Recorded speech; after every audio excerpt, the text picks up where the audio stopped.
baru hilang. Iya, hilang. Oh, gara-gara apa? Iya. Siapa yang ketawa ya tadi?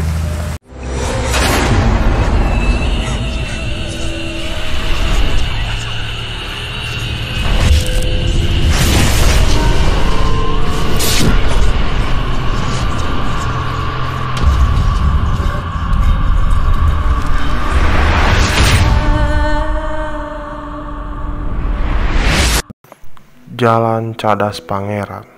Tempat ini terkenal begitu angker. Kita flashback ke masa lalu, di mana jalan ini pertama kali dibangun pada tahun 1808 ketika dalam masa pemerintahan Belanda. Di mana dulunya tempat ini adalah tebing berbatu keras dan dipaksakan dibuat jalan dengan membongkar bebatuan keras itu menggunakan alat yang seadanya. Maklum, zaman dulu masih belum canggih. Para pekerja yang hanya mengandalkan palu dan pahat dipaksa bekerja hingga 24 jam tanpa manusiawi dan sampai sakit. Saking kejamnya pemerintahan Belanda pada waktu itu, yang sakit bukannya diobati tapi malah dibuang ke dasar jurang.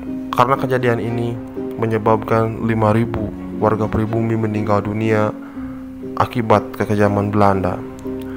Dan itu pula yang menyulut kemarahan dari Bupati Sumedang bernama Raden Kusuma Dinata, hingga akhirnya memicu perang antara warga Sumedang melawan tentara Belanda. Karena pasukan yang kalah jumlah dan kalah senjata, maka dengan mudah tentara Belanda bisa melenyapkan para tentara Sumedang. Lalu kesana angker juga ditambah lagi dengan pada tahun 1980 tempat ini menjadi tempat pembuangan mayat korban Petrus atau penembak misterius, di mana para mayat itu ditemukan dalam kondisi terikat dan sudah terbungkus karung. Lalu banyak kejadian yang terjadi di tempat ini.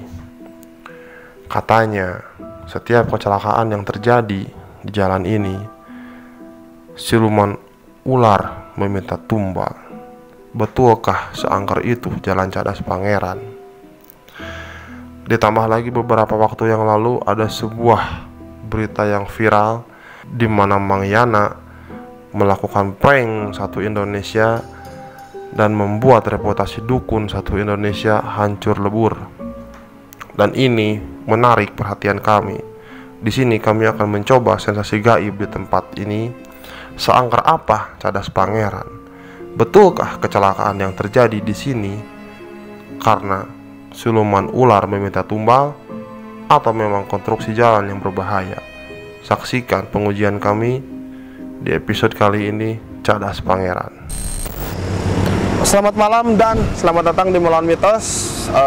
Mungkin kalian bertanya-tanya kenapa bukan video yang dari Rumah Sakit Jiwa yang kita upload, tapi kita malah konten di Cadas Pangeran Sumedang. Ya, saya paham kalian itu penasaran dengan video kami, tapi kami ada sedikit kendala teknis dengan video tersebut, jadi harap sabar aja dulu, maklum dulu. Nanti juga kita upload kok videonya ya. Jadi sekarang kita upload dulu di Cadas Pangeran di kota Sumedang ini, dan mitosnya di sini tempat yang angker, banyak kecelakaan, apalagi dulu sempat viral ya, dimana Mang Yana itu hilang karena diculik oleh siluman orek koneng. Kita akan mencari siluman orek koneng itu benar atau enggak adanya, seangker apa di sini. Ditambah juga di sini tempat pembuangan mayat korban Petrus pada tahun 82-an. Dan juga pada zaman Belanda, pembangunan dari Cadas Pangeran ini memakan korban hingga ribuan para pekerja rodi yang tidak diperlakukan secara manusiawi ya. Kita akan lihat-lihat dulu sambil menginterview narasumber dan juru kunci dari Cadas Pangeran.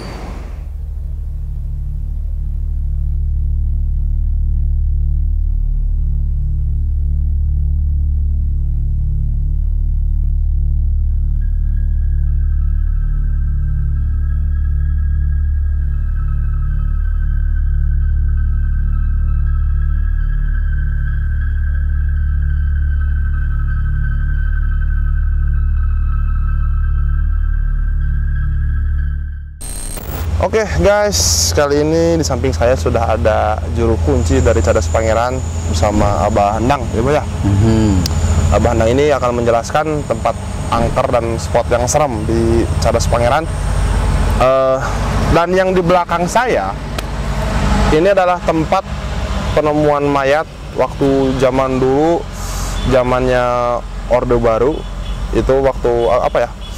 Korban-korban Petrus, penembak misterius pada tahun 80-an, dan sering ditemukan mayatnya itu di sebelah sini yang di dekat pohon bambu.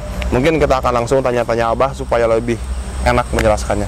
Oke Bah, jadi di belakang kita ini apa nih Bah? Nah, dulu yang ditemukan orang-orang terbunuh ya. Juga ada juga itu perempuan yang dicincang-cincang, dipisahkan pahanya dengan kepalanya. Ada yang di sini, ada yang di atas. Dimutilasi maksudnya Bah? Ya, kepalanya di atas ditemukannya sama warga sini. Badannya di sini juga, di sebelah sananya pahanya, gitu kan. Itu ada 3 titik. Nah, kalau yang seterusnya yang tadi katakan, yang dibuang mayat itu sebetulnya bukan di sini aja. Bukan di sini aja? Bukan di sini aja, di sebelah kanan juga sering ditemukan. Di sini, sebelah sana. Bahkan ada juga yang di tengah jalan sebelum jalan ini dicor gitu. Masih ini jalan dulu yang dilalui tanah dengan kerikil gitu. Cuman yang sering menampakkan di tempat ini sampai di Pancoran sana. Itu tuh tempat pemandian kendaraan sekarang. Kalau dulu mah nggak ada pemandian, nggak ada apa. Saya mau tanya nih Pak. Jadi Abah kan ngelihat sendiri ya mayatnya? Ngelihat sendiri, bahkan bukan Abah aja. Abah yang menemukan juga ya berarti? Iya. Yang bukan Abah aja yang ngelihat mah, cuman Abah yang menemukan. Abah bewarakan lagi ke orang-orang warga sini, ada mayat di sana. Nah, ternyata sudah diketahui sama yang bertugas, baru bisa dilihat dengan warga gitu. Nah, seterusnya itu yang ditemukan itu sekian kemudian beberapa bulan gitu dia suka menampakkan. Oh, bergentayangan Roh? Ya, yang dipanggil gentayangan itu. Bahkan suka nyegat-nyegat lagi nguntit gitu. Bahkan Abah sendiri juga udah ada 3 kalinya. Waktu itu Abah kan tahun 82 sampai 84 Abah ngojek. Sering gitu. Cuman ojek di sini yang boleh orang yang mengatakan Abah yang paling berani katanya gitu. Memang Abah juga merasa gitu ya, ada suatu apapun merasa, tapi Abah suka cuek aja lah gitu. Karena pikiran Abah dia kita gitu aja gitu. Kalau mayat-mayat yang dibuang sebetulnya bukan jalan bawah, justru di jalan sini. Gitu. Ya, biar saya jelaskan dulu sama yang nonton ya. Jadi guys, kita ini ada di jalan atas, bukan di jalan bawah yang ramai dilalui oleh banyak kendaraan. Dan menurut keterangan dari Abah juga, banyaknya mayat korban Petrus yang dibuang itu ternyata di jalan Cadas Pangeran yang atasnya, bukan yang bawahnya. Dan memang di sini sangat sepi sekali. Dari tadi kami di sini hanya sesekali kendaraan yang lewat. Abah, bisa dijelaskan lagi kepada penonton kondisi mayat itu pas ditemukan seperti apa sih Bah? Apa tangannya diikat, apa ada bekas tembakan di kepala, apa gimana? Oh, kalau mayat yang dibuang itu? Ya, mayat kalau yang dibuang itu mah kadang-kadang ada yang diikat nggak di belakang, cuman hanya di depan aja. Diikatnya juga pakai tali rami itu. Tali rami? Ya, tali plastik ya, yang dipanggil itu di sini tali rami. Oh, rapia? Ya, rapia itu. Oke. Lagian yang Abah temukan di sini nih di depan, bukan satu. Pernah Abah menemukan yang badannya penuh kayak batik, tato. Oh, tato. Ya. Ya, tato. Nah, itu ada yang 3 disatukan ikat gitu. Pernah Abah nemukan di sini. Tapi memang kondisi badannya pada bertato ya, Bang? Ya, kebanyakannya yang bertato. Yang bertato. Sampai di sana juga ya setiap itu ditemukan mayit di jalur ini hampir semua ditato. Semua ditato ya? Ya, semua ditato. Karena disangkanya preman mungkin aja. Iya, kemungkinan apa sih nggak tahu. Tahu preman, tahu yang dipanggil Bah, ini apa, saya gitu. mulai merinding nih di sini. Iya. Ya. Guys, Bukan. tantang jangan. edanin ya. Oke. Bah, ini kan mayat ya. Iya. Mungkin kita akan ke tempat lain. Abah yang lihat Abah penampakan sebelah mana sih, Bah? Ya, di sini cuman di sana aja. Itu kan itu jalan nikung juga tuh. Nah, sampai di situ Abah pernah. Mending kita kesana aja dulu, Bah. Ya. Ya, Yuk, di sana sini di depan. Hey guys, kita ke tempat lokasi di mana Abah melihat sosok penampakan waktu zaman dulu ngojek ya, Bah? Iya. Ya, zaman ngojek dulu. Oke guys, kita sekarang akan mencoba mencari siluman orek koneng yang viral dulu ya, gara-gara Mang Yana memprank satu Indonesia dan reputasi dukun hancur. Dan kalau misalkan ternyata orek koneng itu ada, berarti ya saya akan menghubungi Panji Petualang, karena reptil ini bukan ranah kami. Ranah kami khusus bagian gaib ya. Kita akan cari ya, bener nggak sih orek koneng itu ada? Ini, saya tantang orek koneng.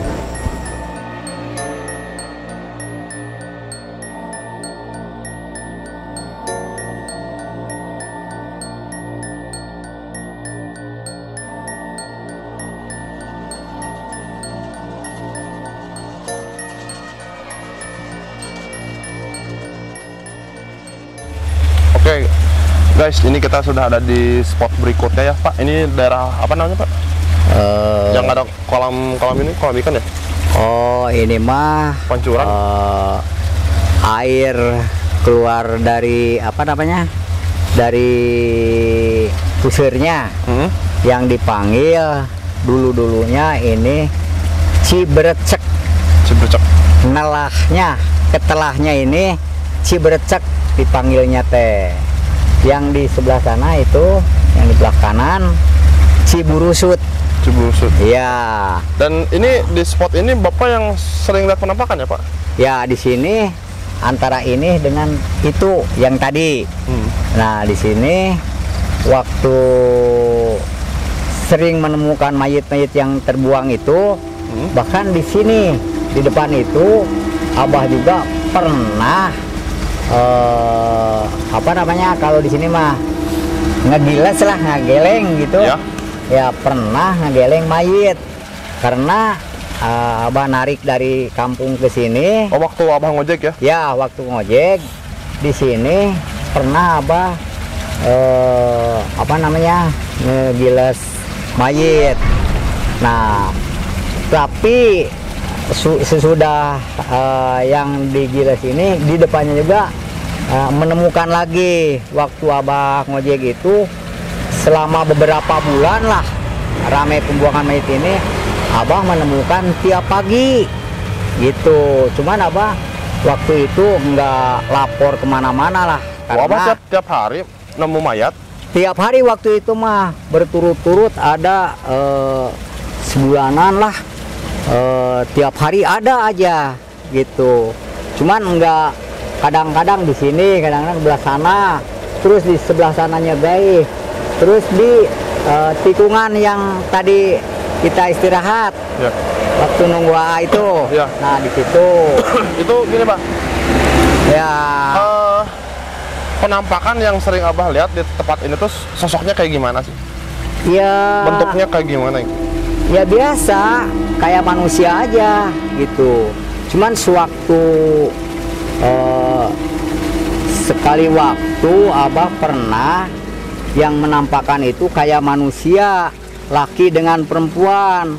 Dari Abah pas narik ngojek malam-malam Ya. itu bukan sekitar, memang pas jam 1 malam. Ya.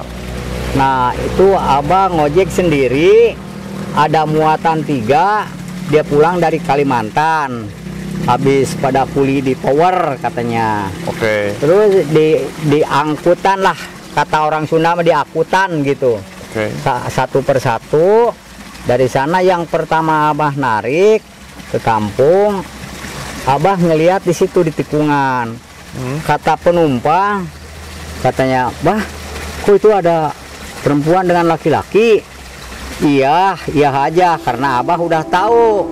Bahkan itu bukan manusia biasa kan gitu. Nah, pas Abah pulang, baru sebalikan. Nah, ketemu lagi sebelah marinya. Kira-kira ada 3 meter lah gitu dari pertama kelihatan dengan Abah penampakan itu.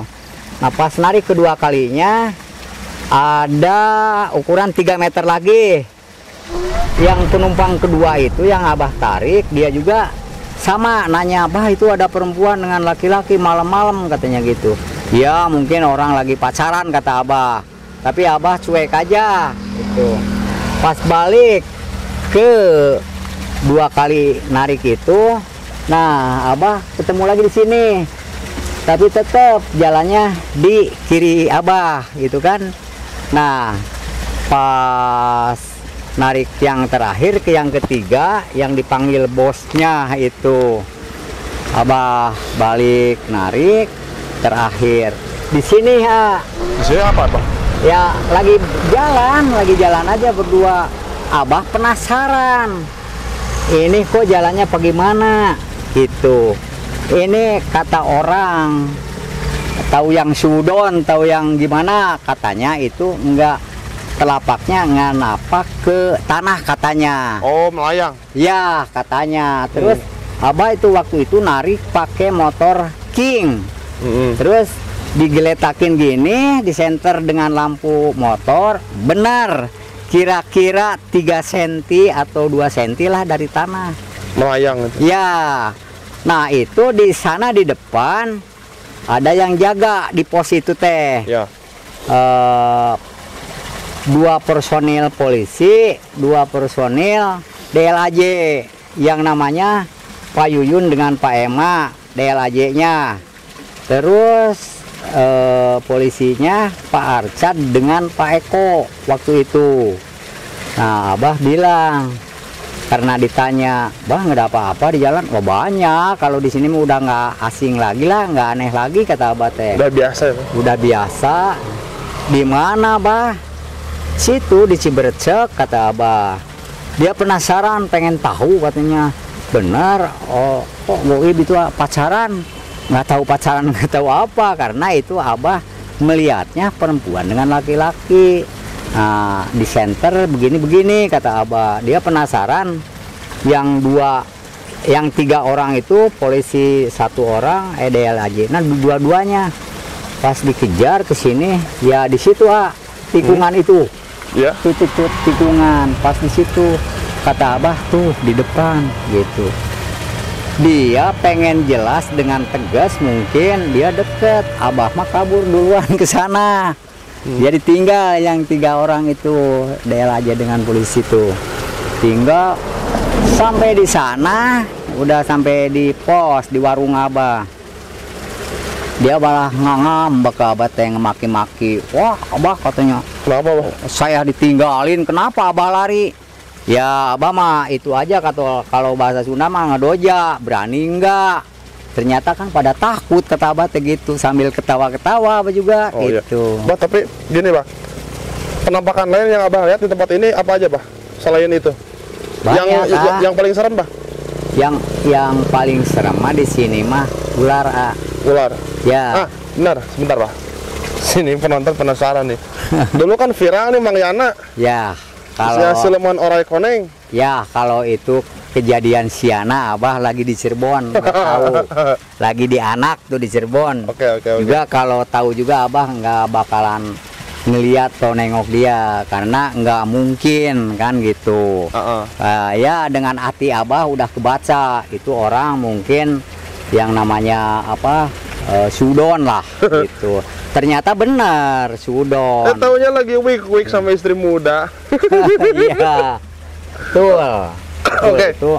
Gini Yang mengatakan orai koneng di dalam air itu bohong sebetulnya. Iya. Iya. Tapi Pak, siluman orai koneng ini ada nggak sih sebenarnya di sini? Nggak ada. Nggak ada ya, Pak? Kan abah orang sini asli, belum pernah abah ngeliat gitu kan. Terus kalau siluman ular yang kata Abah paling serem bukan orai koneng ya? Bukan, Bukan. bukan. Warna apa, Bah? Itu mah ya kalau jenisnya ya boleh dipanggil sanca piton juga. Oh, piton ya. Ya Itu juga besar ukurannya, Bah? besar. Besar. Ya ka Sebesar saya nggak? nggak Nggak ya, gedean saya, Bah. Berarti masih berani diadu. itu macam mejikom lah. Oh, Magicom. Gitu, iya. Oke. Magicom. Pohon kelapa berarti Tapi ya. abah juga melihat udah pernah, tapi nggak ngelihat ekornya di mana kepalanya. Oh, ngeliat badannya doang. Iya. Saking gedenya mungkin ya. Betul, gitu. Oke. Bah, jadi gini nih. Mungkin ini penonton juga pengen tahu ya. Betul. Mitos yang banyak beredar di masyarakat bahwa kecelakaan yang terjadi di Cadas Pangeran itu katanya siluman ular minta tumbal. Itu betul atau enggak? Atau memang kecelakaan yang terjadi di sini karena konstruksi jalan yang berbahaya dan konsentrasi yang tidak terjaga dari pengendara? Menurut Abah gimana? Itu menurut abah Ya. juga bukan hanya menurut dengan kenyataannya. Ya. Itu sebetulnya bukan karena siluman ular minta tumbal, nggak mungkin, Nggak gitu mungkin, kan? apa? Nggak mungkin, karena para leluhur yang tinggal di Cadas Pangeran juga nggak mungkin menyetujui dengan para leluhur di Cadas Pangeran yang bersejarah itu nggak mungkin enak, gitu kan? Nggak mungkin ngizinan siluman ular minta tumbal, gitu kan? Itu mah terjadi kecelakaan di Cadas Pangeran yang bawa mobilnya kemungkinan gagabah, kata abah juga kan gitu. Tidak konsentrasi. Gagabah itu tidak titih rintih gitu. Keduanya kemungkinan dia ngantuk Betul, bawa ya, mobilnya gitu Betul, kan. betul, Bang. Dia nggak ngambil kesimpulan istirahat dulu kan gitu. Seharusnya kalau dia udah merasa ngantuk, istirahat di tempat yang memadai kan gitu. Ya. Nah, ketiga, mungkin dia itu sudah dikasih waktu, nah waktunya musibah di jalur Cadas Pangeran. Oh, takdirnya kemungkinan mungkin ya, gitu. Pak, ya? Ya, Ya itulah Ya. kejelasan dari abah. Oke. Gitu. Oke, jadi Karena begini ya, kalau Cadas Pangeran banyak yang dipanggil para leluhur Ya. yang bersejarah dan menunggu Cadas Pangeran gitu. Kalau pengen tahu ya namanya siapa, tapi bukan waktu sekarang, karena abah juga nggak bakal ngutarakan gitu, atau kata Sunda mah nggak ngebejakeun lah Oke, gitu. Oke. Lain waktu insya Allah Oke. gitu. Jadi gini guys, untuk kalian yang mau lewat ke Cadas Pangeran, kata Abah tadi juga harus hati-hati. Ya, Jangan takut sama siluman ular karena nggak Betul. ada siluman ular yang minta tumbal. betul. Yang jelas di sini itu jalannya berbahaya, berbelok-belok ya, Bah. Betul. Dan yang paling fatal menurut saya, tadi saya lewat, Ya. sempat nyobain lewat ya, Bah. Betul. Tidak ada penerangan. Betul. Itu gelap sekali Betul jalannya. banget itu. Ya, Bah ya. Betul. Jadi Iya. harus perhatikan badan kalian harus fit, konsentrasi, Betul. dan juga kendaraan kalian juga jangan sampai pas lewat di Cadas Pangeran lampunya mati, Betul. celaka. Nanti Betul. udah celaka nyalahin lagi Iya. siluman ular. Betul. Ya, Pak ya. Ya. Oke. Dari abah juga ada. Ini buat keselamatan kita. Ya, Bah.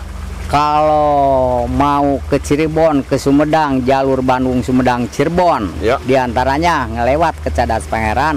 Yang dipanggil ke satu tadi, kalau kata bahasa Sunda harus titih, rintih, rapih. Ya. Nah, ke satu, keduanya harus pakai tata titik sopan santun. Ya, Bah. Walaupun kita enggak lihat, tapi dia lihat kita. Oke. Itu karena ini kata apa juga nggak bisa dibejakan hari ini gitu. Oke, Bah. Ya, insya Allah lain waktu gitu. Tapi bukan di tempat ini. Oke. Gitu. Oke. Oke guys, jadi saya mendapatkan sebuah feeling tempat ini ya, dimana kan menurut sejarah yang diceritakan ada ribuan pekerja rodi yang meninggal di tempat ini karena dipaksa bekerja tidak manusiawi 24 jam, tidak dikasih makan, dan yang sakit pun terus harus bekerja sampai akhirnya dia meninggal dunia. Bahkan ada beberapa dari para pekerja rodi itu yang terkena penyakit malaria dan demam berdarah, dan pada zaman itu belum ada obat malaria dan demam berdarah karena antibiotik pun kan belum ada. Nah, mereka yang sakit ini bukan diobati oleh Belanda, tapi justru malah dibunuh dan dilempar dari atas sana ya, dilempar ke dasar jurang yang ada di jalan yang bawah. Itu karena dianggap mengganggu pekerjaan dan memperlambat pekerjaan yang lainnya. Itulah kekejaman Belanda pada saat kerja rodi. Lalu juga karena dia terkena malaria, takutnya pekerja yang lain terkena penyakit tersebut atau menularkan kepada para prajurit Belanda. Kekejaman Belanda pada waktu itu ya di tahun 1808 sampai 1811, 3 tahun Belanda membuka jalan ini menggunakan para orang-orang kita yang dipaksa bekerja selama 24 jam dan tidak manusiawi. Guys, kita sekarang sudah bersama Ayanto. Ayanto ini putra dari Abah Handang ya, Ayah? Ya. Oke. Coba pengalamannya selama di sini nih, Cadas Pangeran. Pengetahuan saya di Cadas Pangeran yang saya lihat sampai saat ini, keanehan makhluk yang menimbulkan keanehan seperti bola api, tapi dikelilingi mata sekelilingnya. Anjir, itu yang serem tuh. Paling mana? Cuman yang saya lihat sampai kira 20 menitan lamanya. Dia menampakkan diri selama 20 menit? Ya, menampakkan diri selama 20 menit di saat saya sendiri lagi bawa kendaraan, sampai kendaraan saya nggak nyala sebentar, tiba-tiba mati sendirinya, sampai lewat 20 menit kemudian hidup dengan sendirinya. Ya, ingat nggak jam berapa itu? Itu diperkirakan jam 10 malam. Masih siang dong ya? Masih siang. Di Cadas Pangeran yang atas apa yang bawah? Di jalan yang atas. Yang ini ya berarti? Ya. Itu lagi sendiri? Lagi sendiri, bawa kendaraan. Kaget nggak sih? Ya cukup lah mengagetkan. Karena kan itu kelihatan sama kasat mata gitu. Berarti kalau nanti ngonten di sini kita harus bawa apar ya? Ya. Alat pemadam api ringan? Ya. Jadi disemprot gitu kan kalau ada. Ini apinya itu kira-kira seukuran apa ya? Seukuran bola poli lah. Bola poli? Ya. Matanya di sekelilingnya? Matanya di sekelilingnya, cuman muncul api gitu. Jadi merah. Oh, apinya merah itu? Ya. Dia melayang? Melayang. Oh, berarti dekat banget dong sama jaraknya? Oh, jaraknya cukup dekat, sekitar 2 meteran lah. Jadi mengelilingi badan saya gitu. Itu yang rasain gimana sih? Panas apa gimana? Kalau rasanya itu dingin sama tubuh itu. Dingin? Cuman Aneh ya? Iya, aneh. Kelihatannya seperti api, tapi terasa ke tubuh saya dingin gitu bawaannya. Itu selama 20 menit itu ngapain aja tuh? Selama 20 menit selama itu dikelilingi api sama itu? dikelilingi itu bertanya-tanya apakah pertanda apa, bertanya-tanya sampai saya berbicara kasar lah, marah-marah sama itu makhluk. Kamu ini mau ngapain saya sampai didatengin sama kamu, apakah ngasih gambaran apa buat saya, apakah cuma nakut-nakutin aja. Oke. Tapi dia berkata, Oh, dia ngomong? berkata, cuma ingin berkenalan saja, ketemu wajah sama kamu gitu. Ingin menampakkan diri? Ya, Ingin kenal? ya, dikarenakan katanya kamu orangnya keras, gak gampang marah gitu. Jadi Semuanya ketemu api? ya gitu. Terus pas dia menghilang itu ada kata-kata terakhir apa gimana? Di pas dia mau menghilang itu saya baru berdoa, membacakan ayat Al-Quran, baru hilang. dia hilang. Oh, gara-gara apa Ya, coba? hilang. Oh, gara-gara apa Ya. coba? Oh gara-gara apa coba? Oh gara-gara apa coba? Dengar nggak? Itu mungkin suara kodok. Wah, guys, saya mendengar suara ada yang tertawa, bukan? Dengar tuh, Om? Iya, iya. Ada ya? Luhut. Aris, Aris? Nah, kiri. Belah kiri ya? Anjing merinding, goblok. Center mana ya? Bapak? Siap.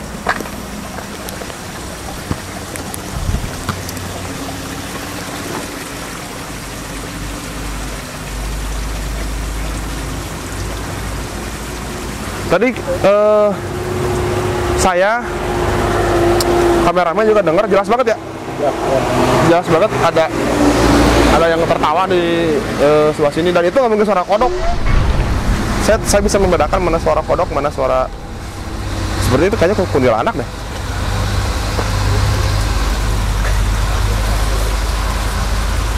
Anjing, bro. Pohon bambu mantap.